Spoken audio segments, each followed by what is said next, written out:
تمام تعریفیں خدائے بابرکت کے لیے جو تمام جہانوں کے پالنے والا ہے۔ درود و سلام محمد اور آل محمد پر۔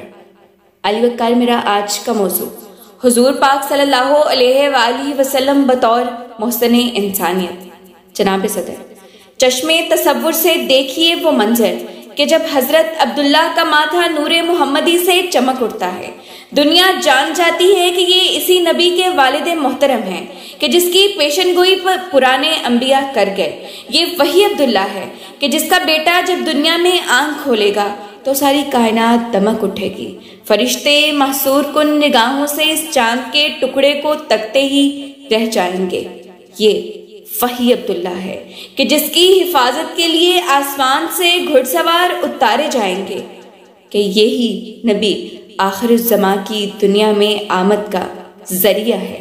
جناب صدر، نبی کریم صلی اللہ علیہ وآلہ وسلم کی ولادت سے پہلے ہی خدا تعالیٰ نے معجزات کا نہ رکنے والا سلسلہ شروع کر کے دنیا کو اس بات سے آشنا کروا دیا کہ ہاں، اب بہت ہو چکی، آلام و مصائب کے بگولے بہت رقص کر چکے، اب دم توڑتی سسکتی بلکتی انسانیت پر رحم کرنے کا وقت آ چکا۔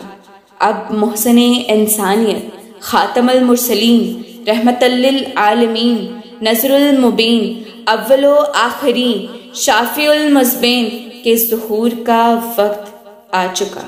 اب شجر و حجر پر، بحر و بر، شمس و قمر پر احسان کرنے کا وقت آ چکا۔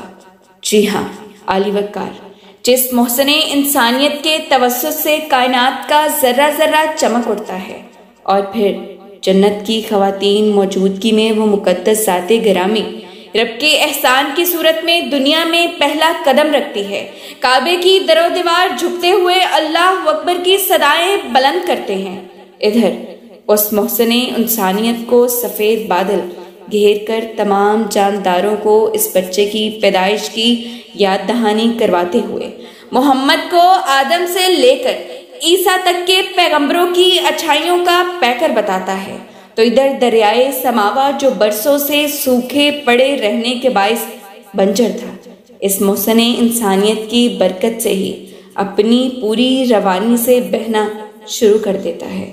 تو پھر اس ذات گرامی پر فرشتے درود کیوں کرنا بھیجیں؟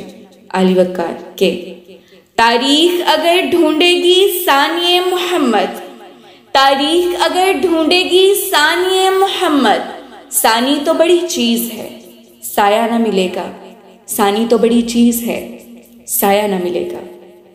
صدر علی وقار، وہ نبی جو امتی امتی کہتا تھکتا نہیں تھا، کہ جس نے اپنی امت کے لیے پتھر کھائے، ٹھوکریں کھائی، مگر آج وہی امتی ضمیر فروش، وطن فروش، ایمان فروش بن کر نبی کے احکامات کی نافرمانی کرتے ہوئے ان کی توہین برداشت کرتا ہے، نبی کی توہین کرنے والوں کا خیر مقدم کرتا ہے۔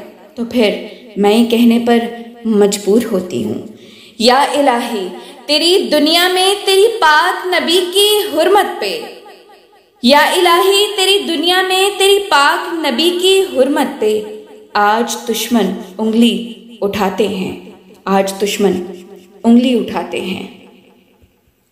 علی وقار، میں یہ کہنا چاہتی ہوں کہ سن لو اے اسلام کے دشمن، علم مسیحا کے ناموس کے دشمن، آج سارے مومن سوئے نہیں، کفر کے دانے بوئے نہیں۔ جب حق کی کرنیں بکھریں گی، جب اسلام کے گوہر بکھریں گے، جب حق کا طوفان اٹھے گا، باطل کو مٹایا جائے گا، ارتکاب توہین رسالت کو ظلم کا مزہ مل جائے گا، پھر دنیا پھر سے دیکھے گی مومن کس کو کہتے ہیں، کہ مومن کس کو کہتے ہیں، کہ توہین کس کو کہتے ہیں۔ لوٹ جا عہد نبوی کی جانب رفتار جہاں، لوٹ جا عہد نبوی کی جانب رفتار جہاں، پھر تیری پسماندگی کو ارتقا درکار ہے، پھر تیری پسماندگی کو ارتقا درکار ہے۔ شکریہ۔